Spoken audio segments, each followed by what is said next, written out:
Bonjour Denis. Bonjour Nathalie. Merci beaucoup de nous accueillir dans vos ateliers de fabrication. Nous sommes une entreprise centenaire, on a un savoir-faire depuis 5 générations sur la chaussure de sécurité et on va fabriquer des chaussures de sécurité pour l'industrie, le BTP, l'agroalimentaire, les cantines, une large gamme de fabrication. Ce sont vos principaux clients. C'est ça. Alors on va aller voir comment se produisent toutes ces chaussures. Et moi, je vais pas oublier de mettre mes surchaussures. Voilà, c'est important. Très bien, je vous suis. Allez, allons-y. Alors Denis, tu m'as emmené dans le bureau d'études. Oui. Le design est toujours important évidemment, mais j'imagine que ici, ce qui est primordial, c'est la réponse aux besoins de l'activité pour laquelle vous développez une chaussure de sécurité. D'abord, une chaussure de sécurité, c'est une chaussure technique.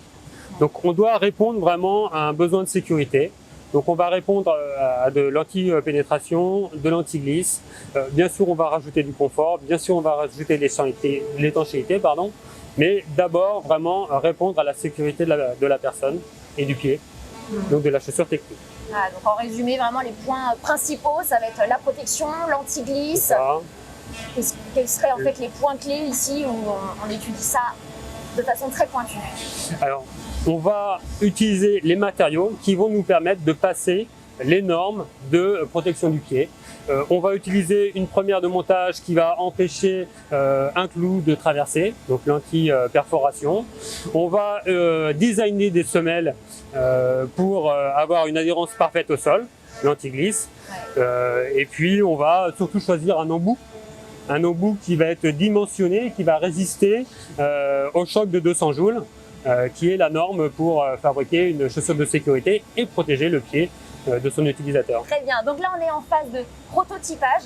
C'est ça. Ici on définit tout, le cahier des charges, le prototypage, tous les choix en fait se font ici, se décident ici. Les choix matières, les choix de la forme aussi, de la taille du pied. On va choisir un chausson relativement large pour qu'on soit confortable et on va ajouter tous les éléments techniques. Donc, on va retrouver ici la fabrication de la tige, donc qui est la partie haute de la chaussure, et on va définir tout ce dont on a besoin pour fabriquer cette tige. On va découper les matières, on va les assembler, on va monter la chaussure, on va regarder ce que ça donne en termes de design, on va procéder à l'injection et ensuite faire tous les tests sur la chaussure, faire les modifications, changer la taille d'une pièce ou changer la matière elle-même. Donc c'est à la fois le design et la technique en même temps. Voilà. Et après toutes ces étapes donc de prototypage, on obtient notre modèle abouti qu'on va pouvoir lancer en production. Donc le prototype est fini, on va faire la phase industrialisation. Donc on va contacter nos sous-traitants pour fabriquer la partie tige et on va commencer à injecter sur nos moyens de production pour s'assurer que le modèle va pouvoir suivre après une vie en série correcte. Vous m'avez dit à quel point le choix des matériaux est important. On va aller voir justement où se sont stockés ces matériaux. Voilà, direction le magasin matière. Alors on a vu que pour le prototypage, l'important c'est le choix des matériaux. C'est ça. L'un des points cruciaux. Donc on se retrouve ici dans le magasin matière première. La première matière la plus importante pour la chaussure de sécurité, c'est le cuir. Donc on va retrouver ici l'ensemble de nos cuirs. Que l'on va recevoir afin de les contrôler et ensuite les utiliser pour certains prototypes ou les envoyer chez nos fournisseurs pour faire les modèles en grande série. Ok, et par rapport au choix justement, ça va être quoi la différence pour une chaussure de sécurité par rapport à une autre chaussure? En fait, votre choix de cuir, qu'est-ce qu'il a de spécifique? On va choisir une matière en fonction des attentes de la chaussure.